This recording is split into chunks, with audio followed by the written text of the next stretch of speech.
Shalom, welcome to the Jewish View. My name is Rabbi Nachman Simon with the Chabad House of Delmar, together with my co-host Mark Ronich, who's been covering the capital for over 30 years. And I survived, and I'm here to talk about it. No, when a big part of what goes on in the Capitol is crime and law enforcement and law and order. So we have half of the law and order. We have the order, I think, or the law. We have the law part. We have Albany County District Attorney David Soares with us, Very good. and as a return guest. So we must be doing something right. So welcome back to the Jewish View. Thank you so much for having me. And we weren't too tough on you, so you can come back. And although you did have a health scare recently. Very recently, yes. Your health over here. We wanted to check in with. So I hope that wasn't attributed to being on the show. Oh no! It was a pleasure being on our show. Being on the show was a pre-existing condition. Oh. No. I thank you for asking. I did have a health scare back in October. I had a quintuple bypass surgery, and Quintuple, five. Five. My dad left me a lot of things, including his cholesterol and high blood pressure. So you take those two issues, and then you take a stressful position, and then what you have is if you're not taking care of yourself, which I have to admit I was not doing, you're going to end up in one of our wonderful institutions here in Albany County, St. Peter's, getting that kind of news. But it's been a while, and we went through. It was an amazing facility here that we have. Okay. The people of the Capital District should really be proud of the kind of quality of medical services we receive, and it's been a long road, but I am back. So thank you for asking. And I didn't see you. You said this happened in October, and I was concerned because I didn't see you around Election Day, where you were up for re-election. Yes. And then you weren't on the podium. You weren't saying. No one was saying anything. You didn't have an opponent, I believe. Well, right? So it was those were one of the issues that, of course, was troubling, because you want to always communicate your message to the public. A lot of what we do for every term, because every term we're not continuing from the work that we've done the previous terms. We're looking for that kind of feedback you get from the voters. You're looking for that kind of feedback that you're getting on the door when you're interacting with people, and you're looking to weave that kind of feedback into your policies moving forward. So we didn't have that opportunity this last time. But what we decided to do as an administration is this summer, as well as moving forward, we are going to be visiting people. We're going to be going into communities, not that we're running for office, but we're going to be getting out there on those doorsteps and talking to people and seeing what it is that we're doing right and what it is that they think we could be doing. But then they will look for your lawn signs and will look for your name on the voting booth. That's true. But it's good to see that you're just not doing it on an election, during an election year. That's one of the criticisms that I think politicians get, and rightfully so, is that you're only here when you want us to vote for you. So I think that what was in fact very traumatic for me turned into a blessing. But you didn't put out a news release. You handled it very quietly, and I was wondering why that would be the case. Why wouldn't you want the people to know? I mean, you were unopposed, so it's not like, well, your opponent could take advantage or something.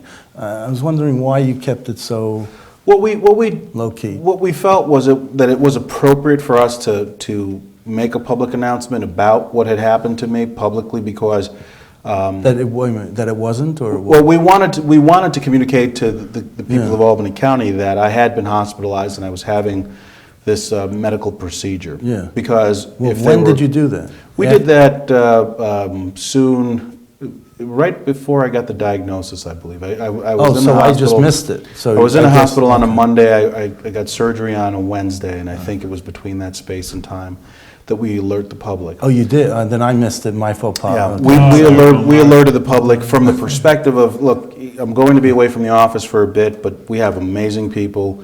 Whatever you need, you will be able to. But you told the public, services. not that you're just going to be away for a while, but that you're from the office, but that you had the quintuple bypass? I did. I did. Okay. We didn't mention anything politically. We didn't get into any of the politics. No, We didn't there's talk no about politics. any position. Heart disease affects Democrats and Republicans alike. It does. and so there, for me personally speaking, the last several months has just been a second chance to live life again, and it's a renewed experience, and I can talk to people about health. Because without health, there is nothing else. You can't have a position, you can't be conservative, you can't be liberal if you're not breathing and living correctly. So how have you changed your life? Well, you know, Besides getting married. yeah, that my wife, who is an amazing, she's become a dietitian overnight. She's become a nurse overnight. But an amazing partner in helping me along this way, because it's not easy to take a person who's accustomed to engaging aggressively in everything that I do to take a step back. So my diet's so much better. I don't eat the way that I used to. The number one killer, I think, out there, aside from violence, is really the food that we're eating. And I've had to really take a lesson in that over the last several months. So fewer carbs, or? Well, it's just when you're reading the labels. I go through the supermarket now, and everything that I'm putting inside of me, the high sodium and all of the different chemicals that are being put into. So you're avoiding those. I'm avoiding all of those things and having to change my entire life around. Did the Brooklyn Borough President, Eric Adams, contact you? Because he went on this kick and he lost like 80 pounds. I don't know if you lost weight. But I've lost a little. Certainly haven't lost as much as I need to. But you know, when you were talking about Brooklyn, I thought you were going to talk about the district attorney that passed away. I didn't want. Ken Thompson. Ken Thompson, who's a good friend and you know, a very premature passing. As a matter of fact, I was on my way to my honeymoon, and I said to my wife, "Honey, when I come back, you've got to remind me, because I've got to get down there and pay my respects." And little did I know that I'd be getting off of a plane. And but that was a diagnosis of cancer for him. So I didn't want to. That was irrelevant in terms of, except for the same position. But I'm saying that Ken Adams, the Brooklyn Borough President, went on this huge diet, and he changed the.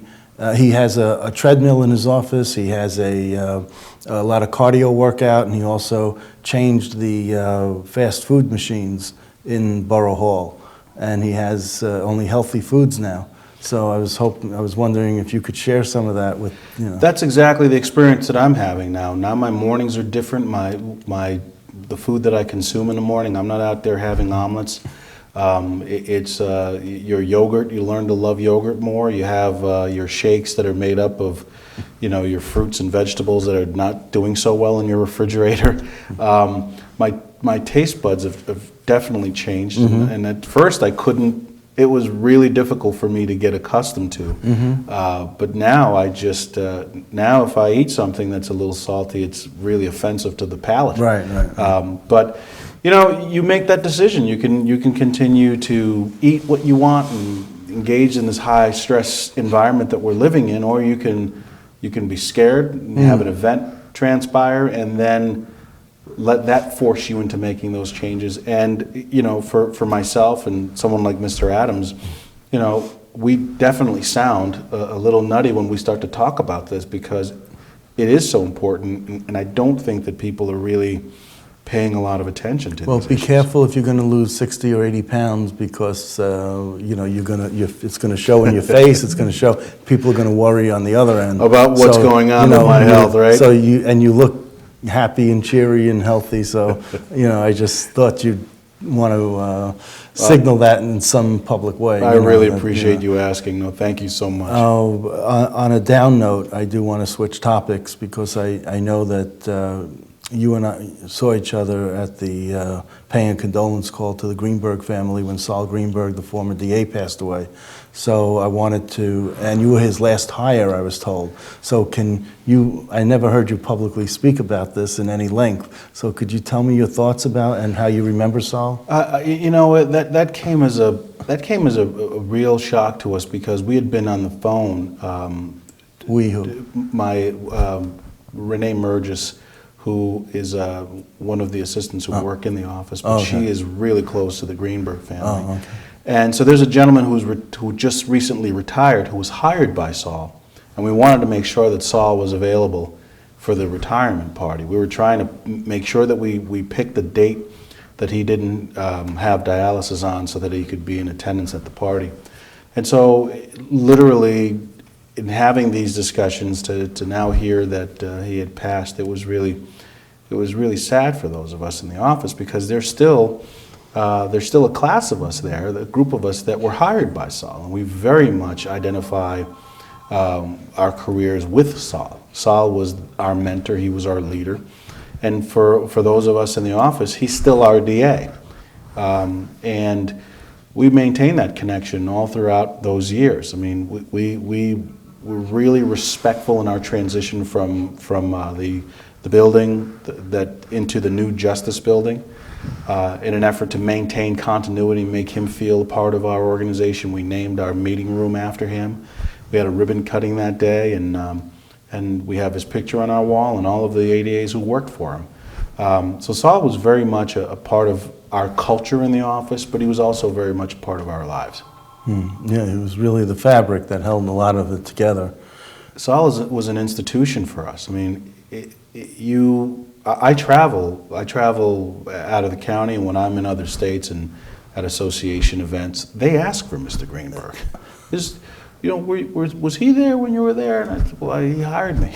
You know? And what was it like being his last hire? I mean, is that just a media thing that they're tagging, or is there something significant or special about that? No, there was something for me that was significant. I mean, when you're coming out of law school and you're trying to join a law office like the Albany County District Attorney's Office, and to be selected, amongst the variety of people that apply, it was very special for me.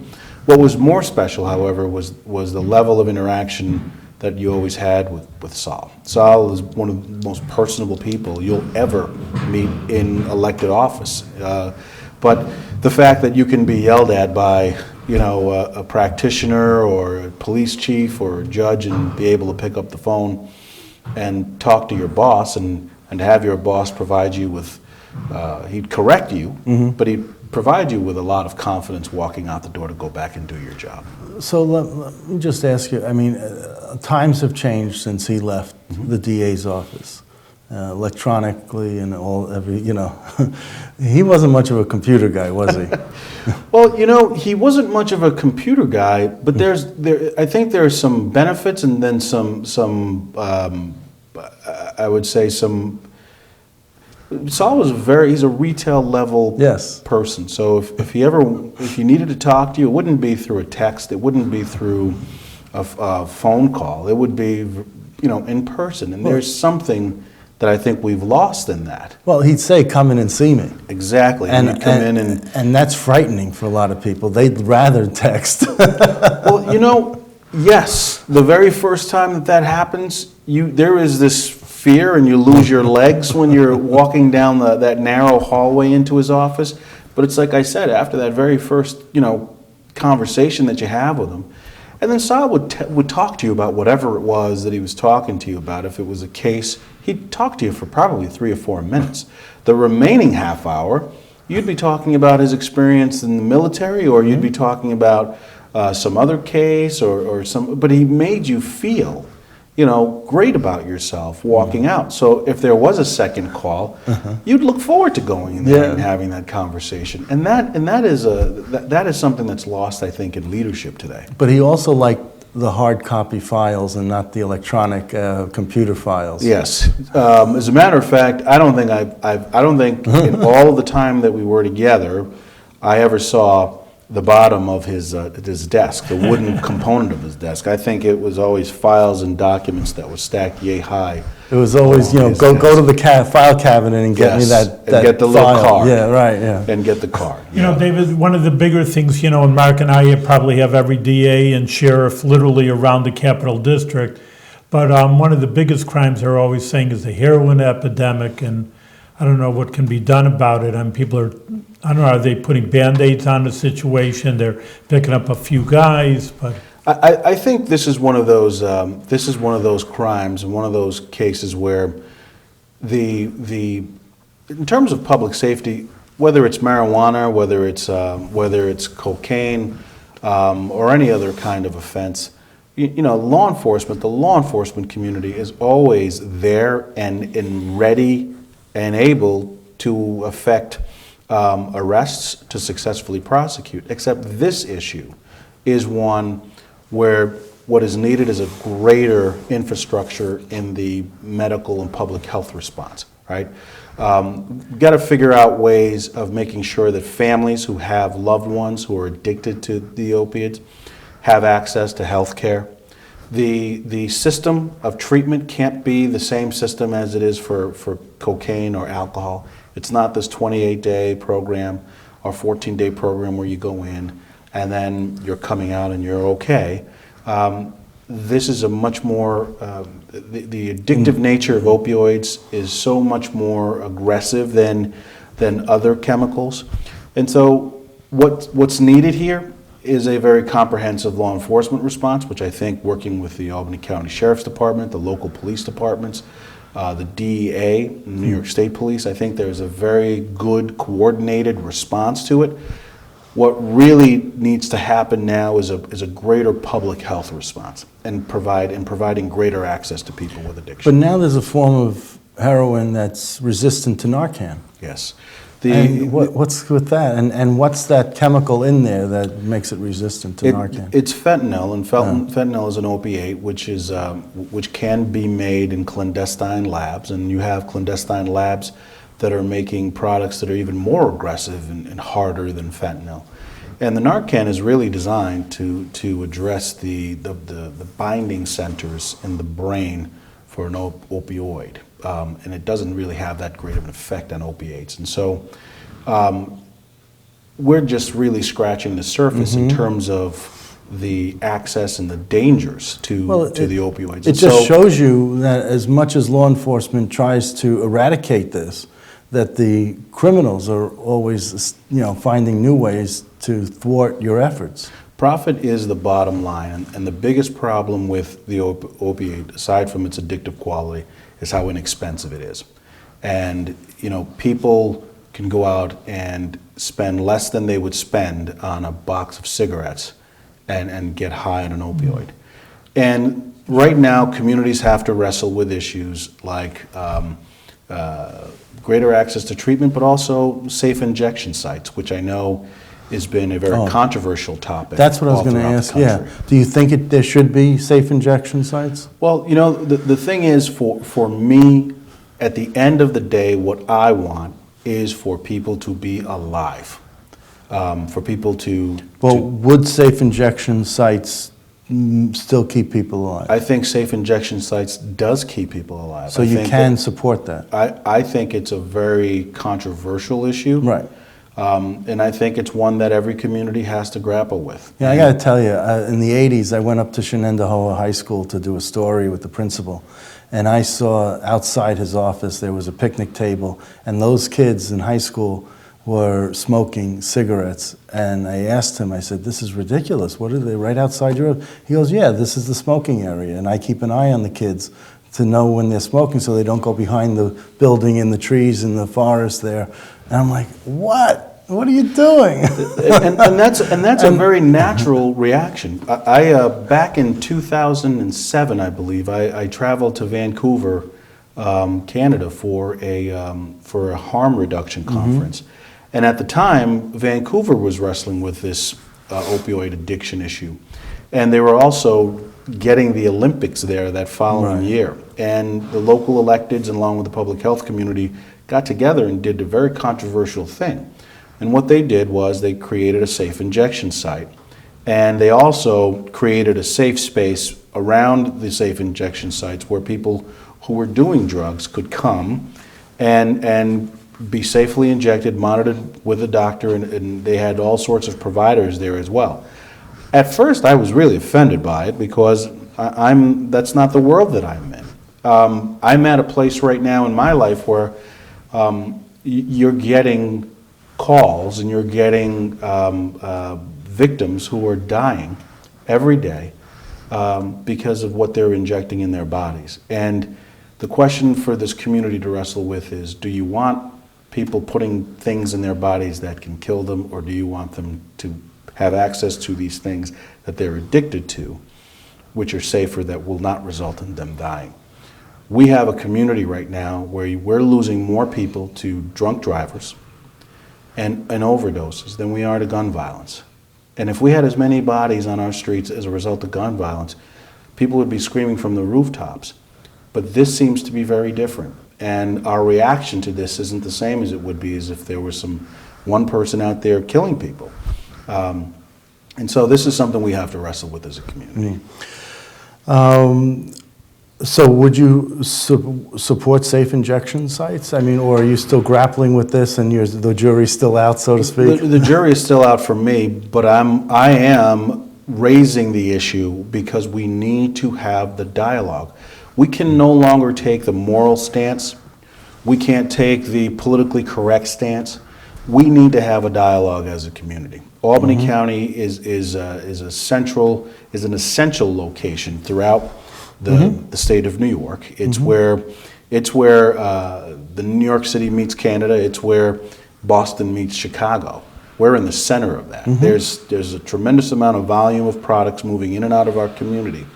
And as a community and as a leader in that community where we are stopping a lot of these drugs from coming in, we can't stop everything. And I just feel for the parents who I've had contact with over the years who've lost a loved one because of their addiction. And I can't look at them in the eye and say I'm against something that, had it existed when your child was addicted, could have prevented her death. I can't say that. But I think as a community, we have to wrestle with these very difficult questions, and we have to arrive at a place that's going to make this the safest and soundest community. Okay. Raise the age. We want to talk to you about whether you think 16 and 17-year-olds should be there when they allegedly commit a crime, that they should be in family court, in criminal court. Family court would be as a minor, criminal court would be as a major majority. Should they be put into a youth detention facility? Should they be put in with hardened criminals? What's your thinking on raise the age?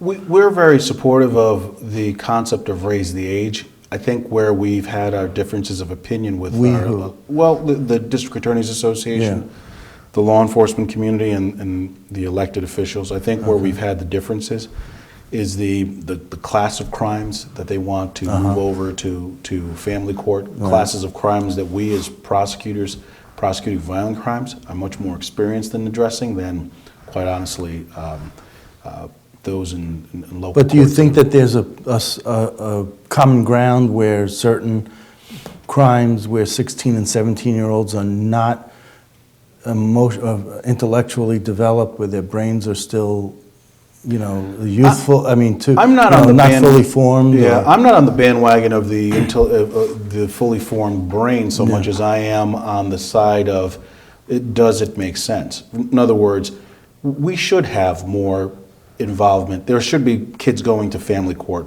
instead of criminal court. You don't want the stigma of a crime. You don't want the rest of your life to be defined by something that you do when you're 16 or 17. So we're very much in agreement with the fact that family court should have jurisdiction over 16 and 17-year-olds on certain crimes. Okay. Anything involving violence, it's still the adult courts that need to be prosecuting those cases. Anything involving especially sexual violence, those are the kind of cases that I think prosecutors are better equipped to handle than family court. The other issue, however, is I really want to implore our elected officials who are encouraging and passing raise the age, that they make sure that there's a check associated with this new piece of legislation, to make sure that there's more prevention strategies and programs available for kids, not just when they reach the doorsteps of a court, but before they do so. And so that's very important. Prevention is better than any courthouse, whether it be family court or criminal court. So it's the means to the end. Exactly. That's you're arguing about, which is what every argument is at the Capitol, I guess. So. I guess when you say it like that, that is true. What about hate crimes?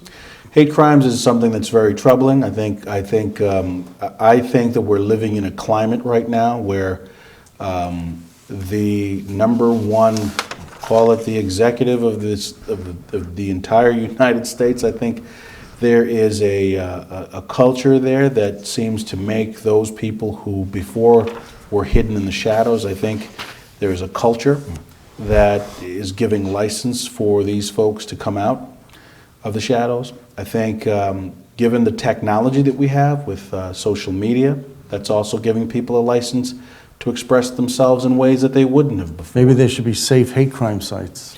And you can You monitor. know, if they were hating each other, there'd be no problem, but if the fact is that they're perpetrating their offenses on people who don't So want it's- anything to do with them. Instead of You know- being in the shadows, they'd be out in the It's open. interesting you say that. People will be in a car and they'll curse someone, but like that, face to face, they said, wow, I never would do that to somebody. So again, that impersonal texting and emailing and all those kind of things, you could sit back and you don't feel you're hurting someone instead of telling some person to their face they're a jerk, and- We learn so much more from each other, and we become a better society when we're having that one-on-one dialogue. It's like what we were talking about with Sol Greenberg. One of the reasons why Sol was such a loved person, it doesn't matter whether you were in his office or you were at a diner, you were having that dialogue with him, and you just grew to like him.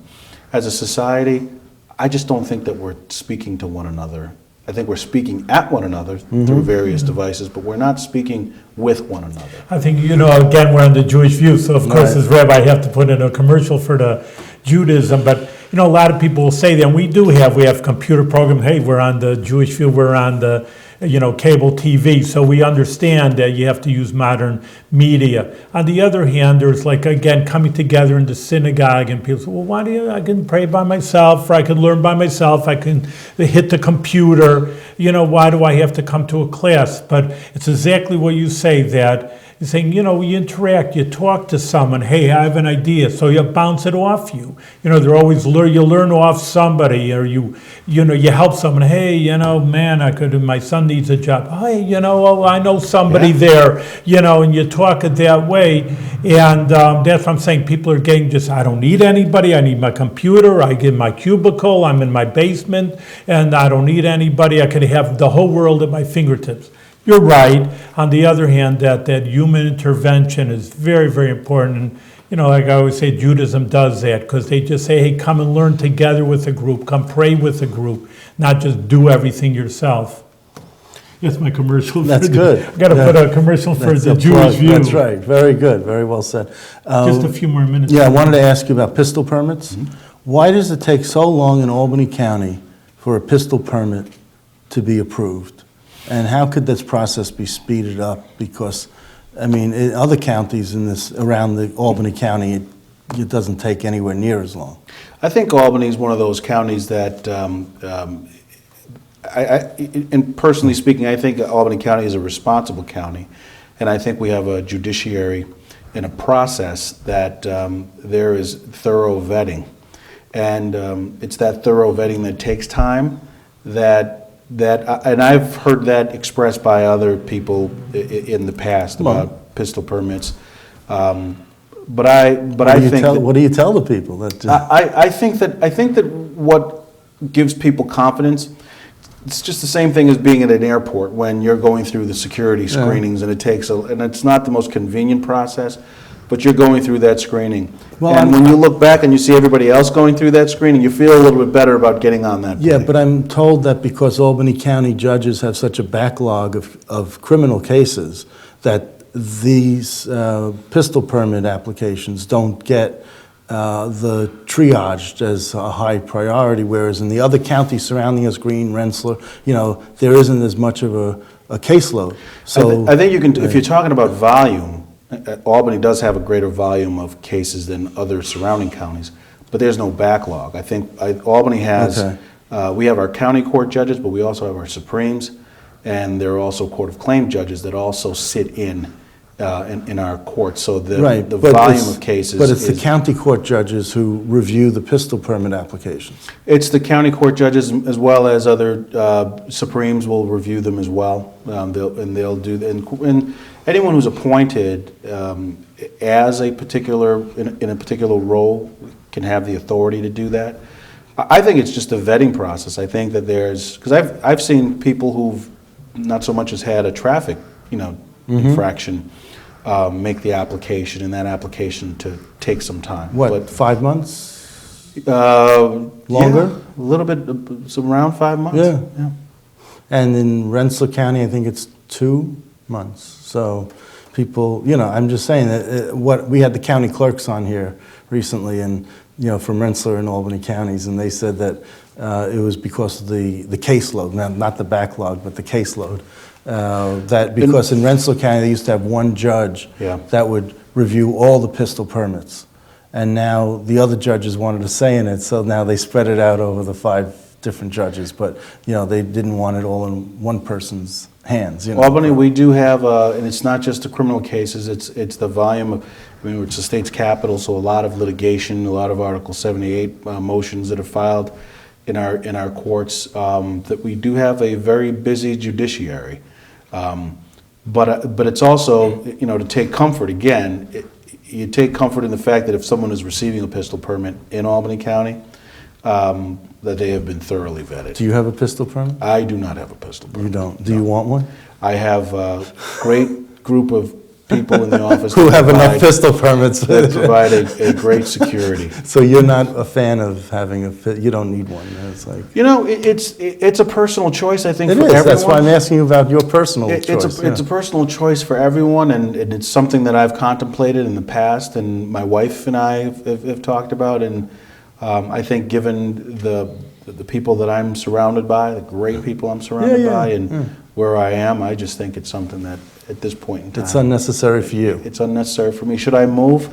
Should there be a change in circumstance? Then I think that it's something that I would have to revisit. Mark, that Delmar, it's a real tough. It's a tough town. Tough town, So. Mark, we're out of town with a fellow Delmarian. In any case, good neighbors, you're doing great work, but the main thing is to do it with good health and continue with success. Yes, continued success. Thank you.